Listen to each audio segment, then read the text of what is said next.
What's up, family? And welcome back to another edition of Maddie's Rap. I wanted to make a quick announcement before I get into today's video. It appears to me that this platform is becoming, and when I say this platform, I'm referring to YouTube. It appears to me that this platform is becoming more and more unfriendly, if you will, for lack of a perhaps more proper term.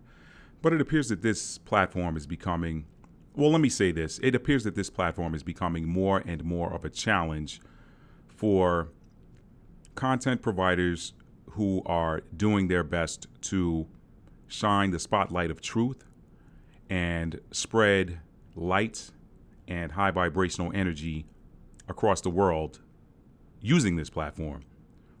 What do I mean by that? I'm seeing not only my own numbers, but numbers of some of my favorite content providers, who I won't name. I mean, there's so many of them that are providing great, conscious, and powerfully uplifting content. I'm seeing their numbers, their view numbers appear to go down. It's like the view numbers are going down on average. The view numbers that are being displayed in the tool or in the platform. Now, are those view numbers actually going down? I have no idea. I don't know how these computer algorithms work on the back end, but it just appears to me that if you are not doing something that is, cooking or showing half your body or acting ignorant or whatever, of course, you do any of that stuff, you're going to get a ton of views. Gaming, anything that is matrix, it appears that those view counts are through the roof, but people that are within the conscious community that are trying to, again, shine the spotlight of truth and just share positive, high vibrational content, it seems like their numbers on average, the view numbers are going down.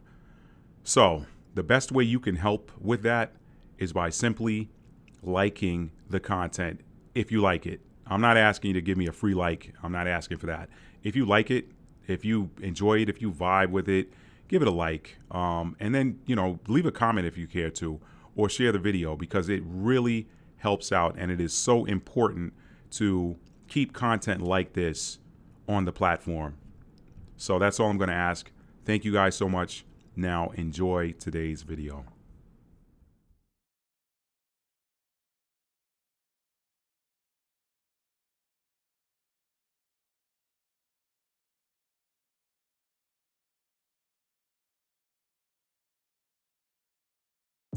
Hello and welcome back to another short edition of Maddie's Rap. I'm your host, the world-renowned author and storyteller, Matt D. Talford. And I know what you're thinking. You're like, Matt, you said short.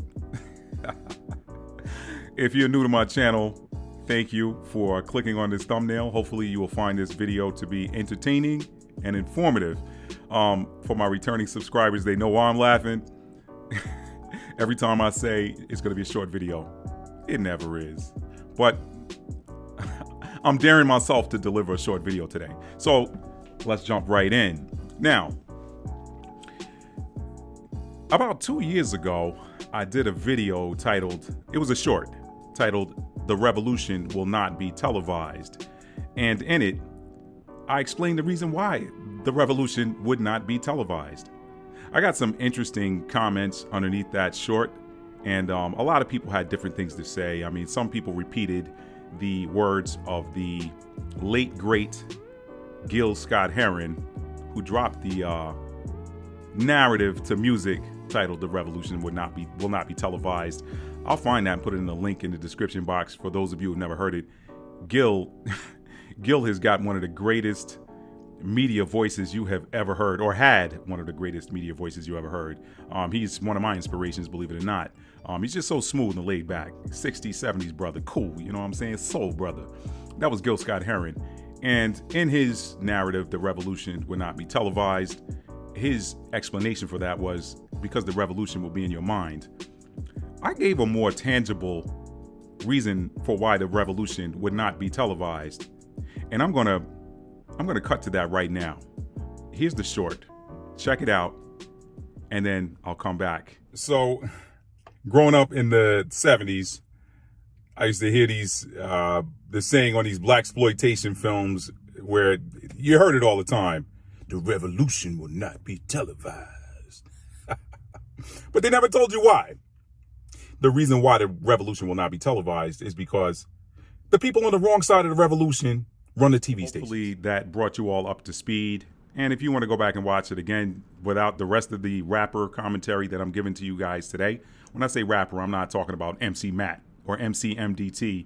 I'm talking about the rapping around the short, all right? I did used to rap in high school. But anyway, look, let me stay on course. Let me stay on the road. Let me not take y'all around the neighborhood because I want this to be a short video. I challenged myself. Now, if you want to see that, there'll be a link in the description box where you can see the original short. You can pass it around, share it, whatever. Now, so you've been brought up to speed. My reasoning for saying that the revolution would not be televised, you just saw it.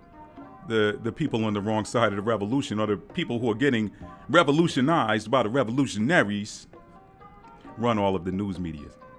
They run the mainstream media. They run the news outlets, the newspapers, the radio stations, the television stations. Why would they want you to know that the revolution was occurring? Because you know what happens with revolutions, right? When people hear that there's a revolution, they join in. Because usually the revolution is against somebody or something, some entity, some force, some group that has been oppressive for the longest, doing the most. Until finally they get exposed, right? And they don't want everybody else awakening to the fact that, yeah, other people have called them out and now it's okay to come out of the house and say, y'all suck. So, after you watch this next clip, you may say to yourself, wow, that Matt D. Talford, he prophesied that thing 2 years ago. Check out this short clip that is going to let you know that the revolution is actually happening right now. Oh, you didn't know that, did you? Why not? Because it hasn't been televised.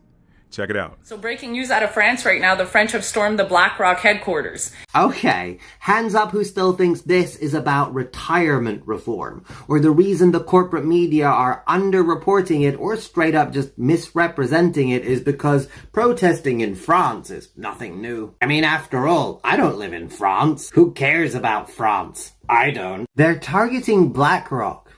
The media are not reporting on that because the media are Blackrock. Now, if you're unfamiliar and you want a quick crash course on Blackrock, you can go and watch this video that's pinned on my profile page and it will bring you up to speed. This may have been sparked by an undemocratically forced retirement reform, but the fact that they've ended up on Blackrock's door should signal one thing very clearly.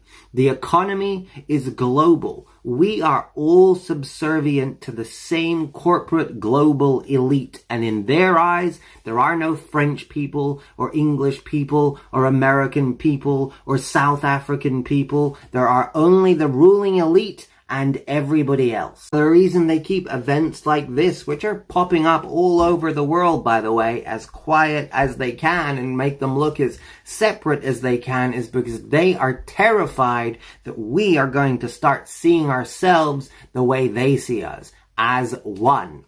I think it's about time we start validating some of that paranoia. Now I'm gonna let the French play me out here because they've earned it.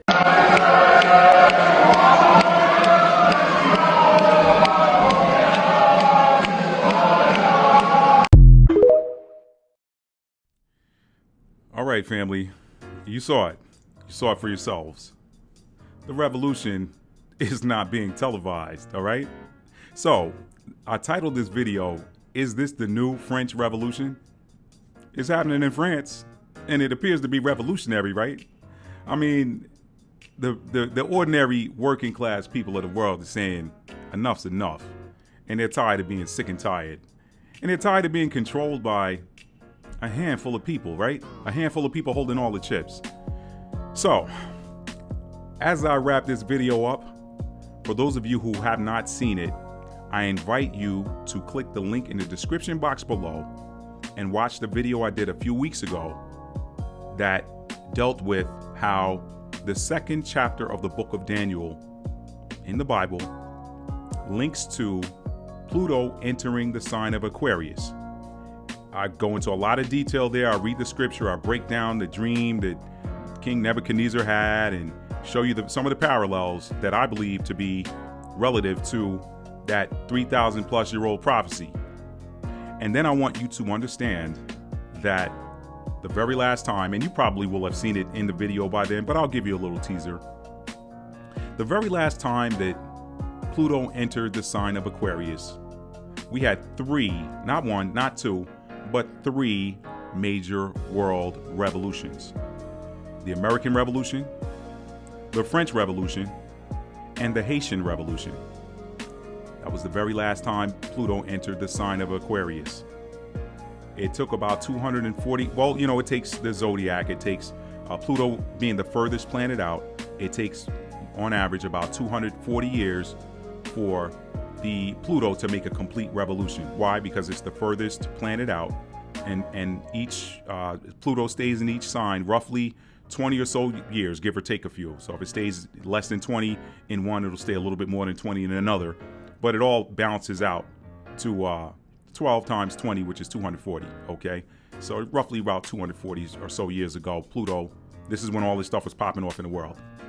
Pluto's back in Aquarius like, I'm back. And you know that Pluto is the planet of destruction and rebirth. Pluto comes through. If it's broken, Pluto's going to do a little apoptosis. If you know, you know. Apoptosis, all right?